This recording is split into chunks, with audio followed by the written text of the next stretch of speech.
I think we're done. I got something to say. You want to say Mr. Arnold? He can say, he represents you, so ultimately you represent yourself, you can talk at will, but if Mr. Greg Hayden had them pockets at his house for 15 years in his attic, doing all kind of TV interviews.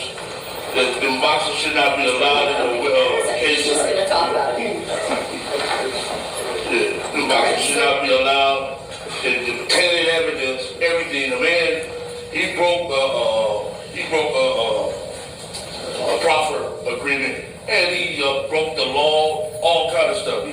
The boxes should not be allowed. He's been at his house for 15 years, and he's doing interviews, going in the boxes. Let me see here. Ooh, you can see it on any internet site that this man been going in the boxes for years.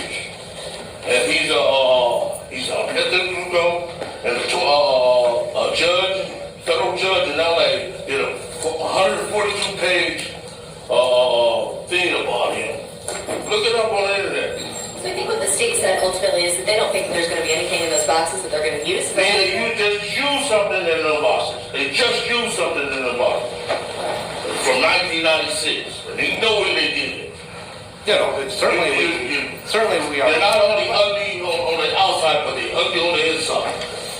They crashed my family in this. They did my daughter first. They did my son. Then they just did my wife the last year. What's his name told me about these. David Westbrook told me about these dudes. He said they're not only ugly on the outside, but they ugly on the inside too. These two dudes right here. All right. At this point, there's nothing before me to exclude any sort of evidence. There's been no motion filed about the proffer.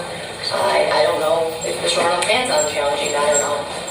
Ultimately, that decision is up to him. So we'll see you guys back on that 30-day date.